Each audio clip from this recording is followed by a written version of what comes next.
Well, today's special guest on Absolutely Famous is Warren Cairns from my old hometown in Blenheim in New Zealand. Warren's a former Marlborough Rugby Red Devils rep. He's Marlborough cricket rep, played cricket and indoor cricket for Marlborough. In the latter years has been heavily involved in rugby administration at Marlborough and Tasman level. Well, great to talk to you, mate. How's things over there in Boomtown, Blenheim? Things are good. Things are still ticking along. We've got our problems, but we're looking forward to a good summer and looking forward to what's in front of us. Yes. So you're out of the mighty Central Club, of course. You're still involved at club level with Central? No, I'm the secretary at the moment there, and have been for the last sort of 5 years, 6 years. Yeah. So I'm still involved definitely at that level, but that's me only involved in administration of rugby at the moment. I've previously been on the Marlborough board and the Tasman board, so that's not quite the case at the moment. Well, it's Central's sort of a little bit rare, and they seen. I was talking to Nathan Gill from your club recently over here, and he's saying the club seems to be going pretty well.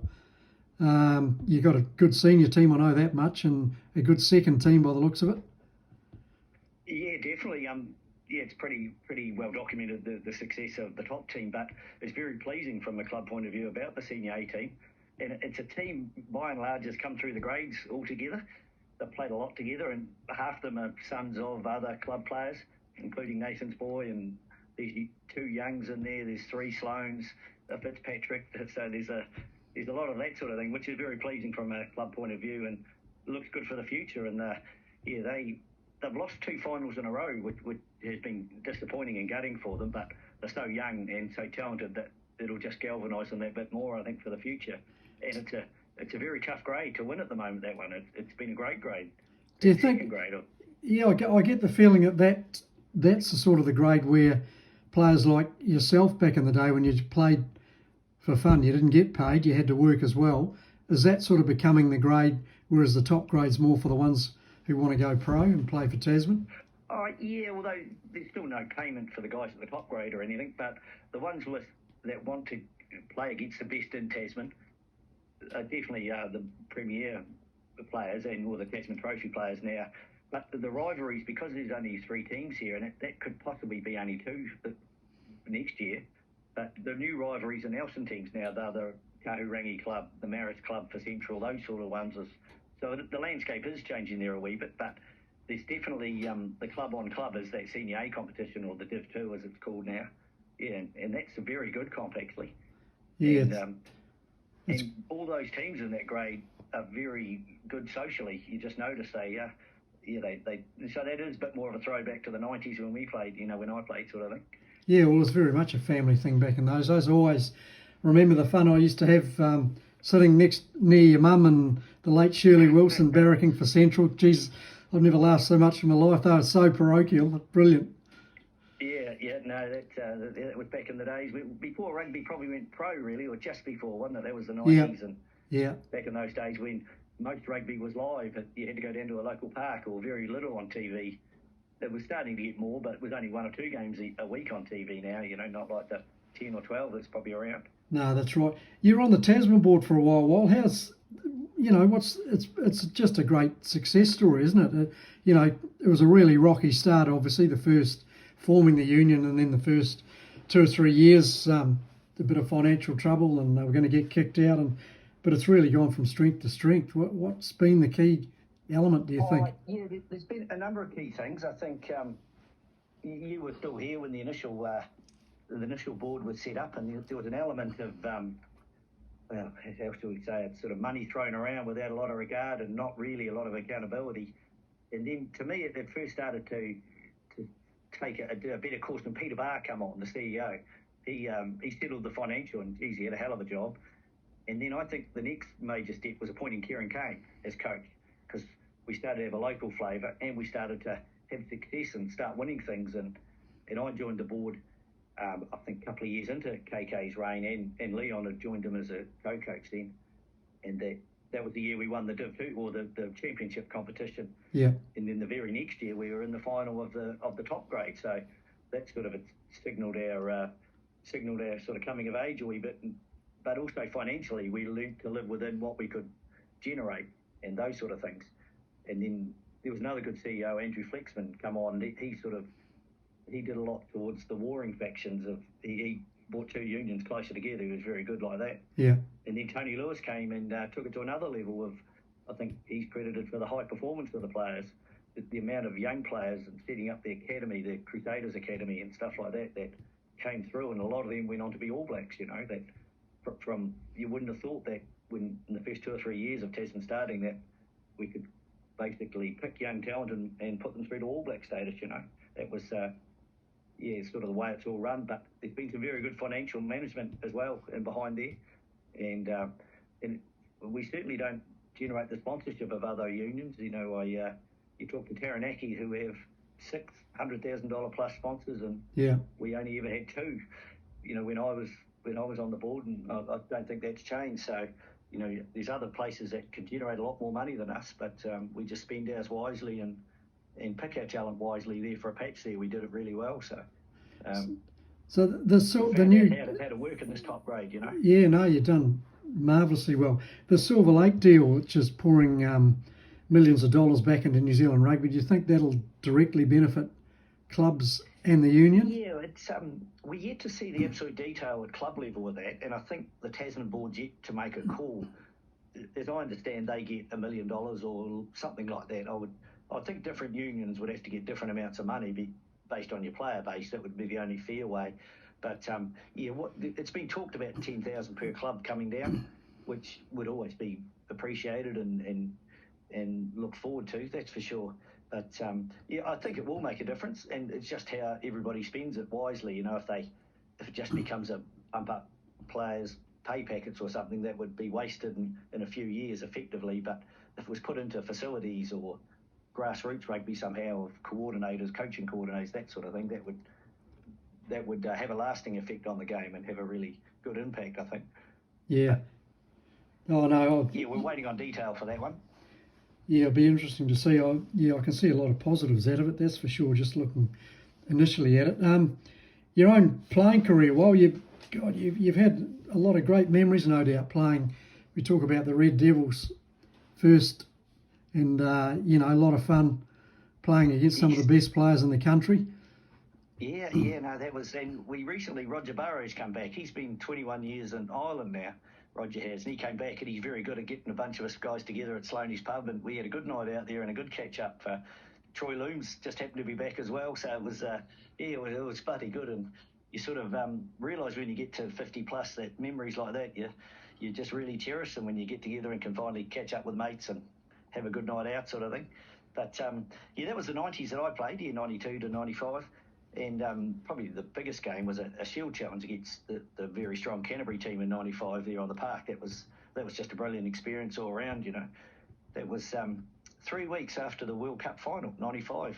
Yeah. Those three guys in that team fronted up in that game, which you just wouldn't think would happen now, would you? That's just inconceivable. If the All Blacks were in a World Cup final, they'd front up for their province 3 weeks later. That's just, that side of the game seems to have gone, but yeah, that was a great experience to play against those guys. Yeah, they're a good team, right? Do you remember who you marked? I can't remember. Yeah, I marked Simon Forrest. Oh, that's right. Yeah, and we had a beer with him afterwards in a Canterbury Players Lounge, and then I met up with him later in San Francisco because he was with Anna Simsick, I think. Yes, that's right. He might be married to her now. Yeah. And she was over there training at Berkeley, which was basically the Oakland, the other side of San Fran. So that was good as well to talk about those days. He was a good player. I think he was possibly on the All Black radar screen around about that time. Yeah, it wasn't too far away. And of course, you went over to the United States and played as well. How did that come about? Yeah. And I bet you enjoyed that experience. Oh, that was great, yeah. And I played for a pretty good club that we got fourth in the USA that year, the San Francisco Golden Gate Club. And that was a good experience. And then we followed a New Zealand coach, Brian Thornelly, who's Brett Thornelly's father. Oh, yeah. Brett Thornelly's been the assistant manager of the Marco, the first guy to get 100 games for the Marco, actually, which is a fantastic question. Yeah, great man. But, he went down to Texas for a year. And he coached for a year, and then we had another coach for a year, Peter McLaren, who's a ex-Picton boy, ex-Maori All Black as well. He coached the second year I was there. And yeah, that was good fun down there. It was hot rugby, very, as in playing under different conditions to what you're used to in Lansdowne Park, that's for sure, but all enjoyable. And I got a chance to go back a few years ago, 4 years ago, and they had their 35th anniversary, so it was good to meet up with some friends there that I hadn't been back there for 20 years or so. So yeah, it's the great thing about rugby, you can do that. Absolutely. Well, and of course some great times with your beloved Central Club. You were sort of in the team that when Central, a big resurgence come about the club on the playing field, weren't you? Yeah, well, yeah, they were great days actually, and it kind of started sort of when we were in the under-19 side. This guy Warren Cairns come along, and he was a great trainer. He was a murderous style trainer, but he got a bunch of reasonably talented guys at the time, very fit. Shane Wilson was one of them, and the Ryan boys and all that. And then they had a very big win over Redwood, which was the extremely hard team to beat. And it just gave a bit of belief, and things sort of grew from there. And then Peter Jones, your old cohort, took over from 91 to 93, and we sort of built through there and made the final in 93, but got well beaten by a very good Moultrie team. And then 95 we made the final again, and yeah, that was the one we won against Harlequins in a hell of a game. And they were an extreme arch rival in those days, because they were only formed for 2 years and they were a strong team. So yeah, that was a great final. I remember that final. That was because Harlequins had what looked like a winning lead at one stage, and I remember it was a great finish by you boys. You come over the top of them, and I remember it particularly well because I spent the whole night celebrating with you at the Central Clubs and got driven home by Peter O'Keefe, who was a policeman then. He drove us home. Jonesy and I had a shower and straight to work. Oh, well, yeah, I do recall that. That was, I think it was the first time in 35 years we'd won the title. Yeah, so it was. Really, and the captain of the last team was at the celebrations with a walking stick, so he was getting well on by then. So it was, that was a hell of a night. But it took us a long time to win the next one. It was early 2000s, I think, like 2007, before we got the next one. Was it 2007? Maybe 2008, the year after the centenary years. But it was, it took too long, we all think. I think we're in 3 finals in 4 years and lost them in that period as well. So yeah, bloody hard losing finals, isn't it? It's a terrible feeling. Yeah. But at least you got to the final, so that's a start. But you really seem to have gone from strength to strength in recent years with like Quentin McDonald leading the charge there. He's obviously doing a great job in the club, the most capped Marco player now. Yeah, well, it's a special time in your history when you've got a guy with that pedigree who's come through. He's another son of a famous player in the club, or well-known player in the club, and his brother as well, Jesse, who's also been an ex-Marco for a number of years and also played for Hawke's Bay. So, but yeah, special to have Q there in his leadership, and he's doing a lot off the field as well, and he's even got a coaching coordinator role, and it's filtering down to the lower grades. So, but he's just the perfect personality for that job as well. Let alone his playing on the field, he's contributing a lot off the field, which is great. So what's the secret to the Central Club? I mean, I know you're a close-knit club, but most of the clubs in Blenheim that I dealt with were pretty close-knit, like Moultrie, Waitoa and Archery and all the others. And so what's the secret? How come you guys are more successful? Well, yeah, it's only in recent years we've had our real success, but I think it just comes down to the people inside the club. And probably that era of the 80s and 90s, there's been a lot of people that have given back to the club in that time, that have coached and coordinated teams. As an example, Wayne Young coached that senior A side a lot from the time they were all youngsters, mainly because his kids were in it to a degree, but he dragged in mates and they've stayed all the way through, and things of that nature have really helped the club get to where it is now, But there is another guy, Basanari's been very influential as well. He was the major driver behind Jim Tavanawai. He spotted him in Fiji. He stayed at his house for about 3 or 4 years, and now he's in the pro side of it and living in Nelson and I think living in Auckland when he plays for Moana Pacifica and stuff like that. So yeah, it's guys like him that have done a lot of work behind the scenes that have contributed to the club.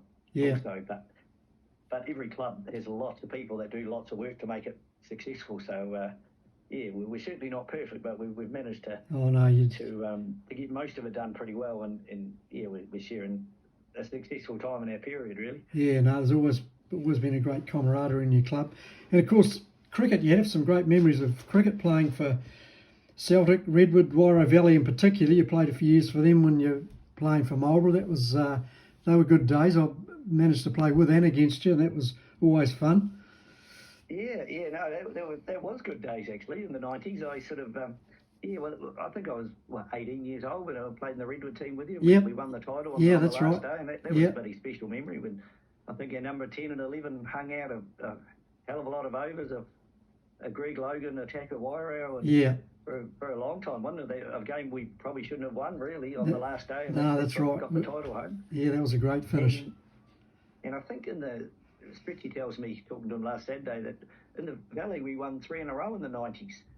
And that was good to be part of that as well. Yeah, you had a really good side in those days. Very good side. You had quite a few of the Marlborough Boys College team in there.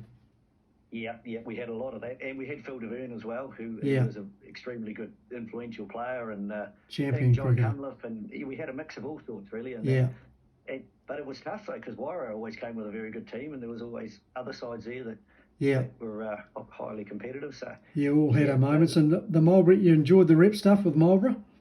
Yeah. I particularly, I played against Nelson in one game, and that was really enjoyable. That was cricket at another level for me. Playing on Trafalgar Park against the arch enemy, and we were very close on that occasion, really close. It was something we could have won on first innings then, which would have been, I particularly remember Kelvin Scoville bowling extremely well and fast with I don't know if you know about Trafalgar Park, but when the tide comes in, the pitch there changes its whole dynamics, and he took advantage of that. And geez, I was fielding in the gully, just hoping like hell nothing come my way, because I'd have struggled to hang on to it. I think it was like seeing a CD opening bowler there. He was really getting into guys like John Smith and their top order, which was pretty good in them days for Nelson. Well, it's full of Central District players from memory. So yeah, it was too. Yeah, it was quite funny with Kelvin Scobes. Old Scobes, he was so parochial for Marlborough, and he ended up having a really good career for Nelson when he moved over the hill. Played some great cricket at the end of his career. Yeah. They even named a trophy after him. They did. It's still there, isn't it? Yeah. The Marlborough Nelson Trophy, effectively, it's the Kelvin Scoville one. So I think he might have even played the first few games of it. I think it's a bit like the Canterbury-Auckland rivalry. It's fierce on the field, but I think nowadays anyway, I think most of the boys get on pretty good, don't they, off the field? Yeah, I certainly noticed that in rugby as well, that we're starting, because we play Marist and Cairns-Making so often now, we're starting to know their managers, their players. You go over there, you can have a beer with them, all that sort of thing. It's a lot more familiar than it used to be years ago, where we just know no players, wouldn't know their tactics. But there's a lot more of it now, where every game is videoed, and you can watch the team the week before, and coaches do that and analyse. And so we know their key players, and the ones that are on the fringe of the Marco as well, and that sort of thing. So it's the distance doesn't seem as bad as what it used to be. So it is working to a degree there. In both sports, actually, from what I can gather, because cricket, they do a big portion of that season as Marlborough playing Nelson teams, sort of thing. So. Yeah, no, I think it's a great thing. Business-wise, while you're a qualified electrician, you worked hard in your younger days. I remember to get qualified, and now you got your own business. How's the electrical business in Marlborough going? Yeah, by and large, we're like a lot of places, there's a bit of a building boom going on here. Marlborough's always been a bit of a booming sort of place in town, and just what you said earlier, we're short of accommodation, and a lot of that's driven by the vineyard workers taking up a lot of accommodation. They come in for 6 months of the year, so we just need to build more new houses and renovate old ones, and all the things that go with that. So there's certainly plenty of work here, and it's and probably the biggest worry is getting hold of the labour to do it and the materials to build the stuff with. Is as big a problem as finding any work. So it's a good place to do business in, and the 10 minutes to work scenario is always pleasing. I can very handy. Drive down to my suppliers, grab a coffee, grab my gear, and actually I'm about 2 minutes. I've got a subdivision opposite my house now, so even less. I can go home for a coffee at smoko time. Nice one. And your partner Katrina, she's heavily involved in the Marlborough community, has been for a long time. Yeah. Event management. That's obviously been pretty devastated with COVID for 2 years. There was no major events, and nobody really wanted to do any of them because it was just so unsure of lockdowns and what would happen. But that's starting to look a lot better now. There's a lot more stuff coming through, and she organised a couple of events called Ocean Vine Hop, which was basically a wine festival type function in the Pollard Park in Churchill Glade there. Nice. And then she's gone on to she's got her own one, Sabre, coming up on 26th of November as well. So that's a big event she's looking forward to, and hoping the weather holds out and get a good walk-up crowd. And it should be good to have the good bands and all the wine, the food, and that Marlborough has to offer. Yeah.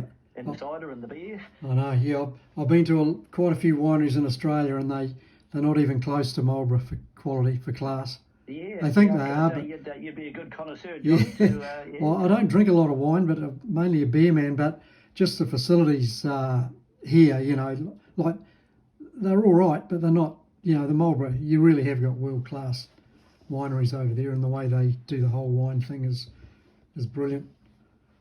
Okay. Yeah, that's good. Yeah, no, we were the wineries have been through a tough time. There's a few of them have closed they haven't closed the winery, they've closed their public tasting rooms and that. But I think come the summer they're all going to open up again, and we get a good day and all those sort of things. So it's starting to really happen again and look good. So everyone's a bit optimistic that this summer will be the one we get back to normal status. We can live without restrictions and a bit more certainty in business. I've got to get your opinion before we close. Well, the All Blacks, are you confident they've turned the corner now? They've got the coaching thing. Not 100% confident. I think we're on the right track, or we're on a better track. I was just talking to a customer. He's a South African. He loves South African rugby, but he's just a good judge. And we were both saying this World Cup, South Africa's been very inconsistent as well. They certainly haven't been a dominant team, and we're saying it's probably the most open World Cup. But normally we go into a World Cup with a fair degree of confidence we can win the thing, but probably the least amount of confidence this one, isn't it? With just with our track record, and we haven't got a lot of world-class players that we're normally used to having turning up to a World Cup in the Northern Hemisphere. So no, you're right. It'll be interesting. I think it's the most open World Cup ever. I totally agree with you. I think there's 5 or 6 teams that could, if everything goes right for them, they could win it. Yes, yeah, undoubtedly, yeah. I think the same, and that's good for world rugby. But as a parochial All Black supporter, we just want the one team to win the side, don't we? So, bit nerve-wracking. Yeah, indeed. No, it's good stuff. Well, great to talk to you, mate, and I always enjoyed our sporting rivalries and comradeship. We're in the same team, and I'm great to see your business and family life's going well. Yeah, great. Well, no, it's a pleasure to be part of your show, Johnny, and I'll watch every one that you put on here, and you're doing well. It's great. Thanks, Walt. Good to work remotely like you do, and keep up with Marlborough's ins and outs. It's great. Yeah. Really appreciate it. That's a lot of fun. Thanks for that.